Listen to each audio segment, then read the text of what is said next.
And so when people see me now in the grocery store or anywhere, I really feel like I need to wear a shirt that says, wait, you don't know the whole story. Because I look like, oh, this mom with these 4 little kids, all 4 kids in 5 years. But there's obviously a much deeper story that I'm willing to share with anybody who asks.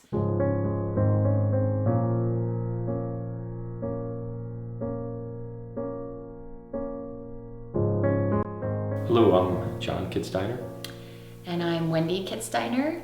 And our story starts a long time ago, I guess. We met as young children, 3rd and 4th grade, and started dating when we were teenagers and got married about the time we were about 21 years old. Having children was never really negotiable in our relationship. It was just something we always assumed when it was time to have kids, we would have kids. That wasn't exactly how it worked out. And for me, the only thing I'd ever wanted to be was a mom. I didn't really have any career aspirations. And then somewhere around the 5th year of our marriage, that got just completely spun on its axis. We were told by a physician and then multiple physicians that without intensive infertility treatments, we would probably never be able to have biological children. And so thus began a long journey of failed attempts at parenthood, including 3 attempts with Clomid, 5 with IUI, artificial insemination, and 4 with in vitro fertilization. And 10 years into our marriage, we found ourselves emotionally, physically, spiritually, and definitely financially completely spent and still childless.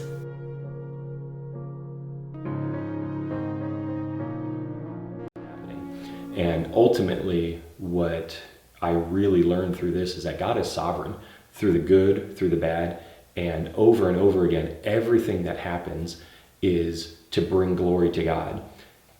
And I think that as we really focused on making that a priority in our thought process, the journey didn't necessarily become easier, but we felt that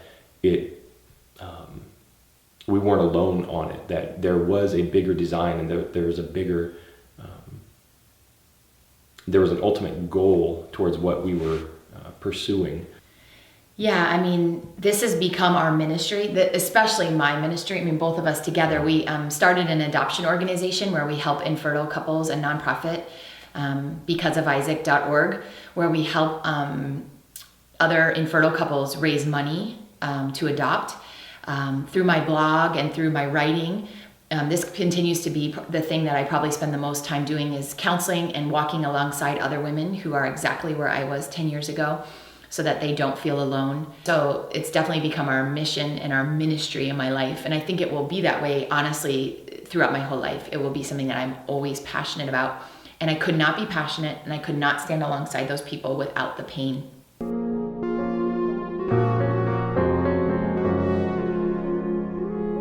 Ultimately, we ended up making the decision to adopt that little boy, and his name is Isaac, not coincidentally. And he just turned 8 years old this month. And while people always say, just adopt and you'll get pregnant, please don't ever say that to anyone, because generally that's not what happens. But in our case, it did. And when Isaac was just 6 weeks old, I was not feeling well, and we were blaming it on having a newborn. And ultimately ended up finding out I was 8 weeks pregnant with no treatments at all. Complete miracle as far as anybody that knew us was concerned. And our little boys, our next son was named Elijah, and they're 8 months apart. We went on to have another spontaneous natural pregnancy, and that's Abigail. And then we went back for our final 2 embryos from in vitro fertilization, and we had Hannah. And really, my message is that there is purpose in the pain. And it was actually only this last year, almost 8 years after we adopted Isaac, that I actually turned to John one day and I said, you know what? I would do it again.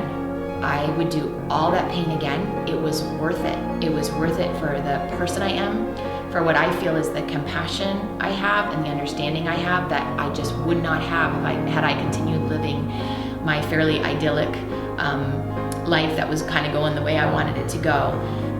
It changed who I was, and it changed my relationship with Christ, and that part of our story was definitely worth it, and definitely worth retelling I'll retell it to anyone I can until the day I die, because I believe it's a story of Christ and of clinging to him, and of making sure that other people don't feel alone and feel loved by him as well.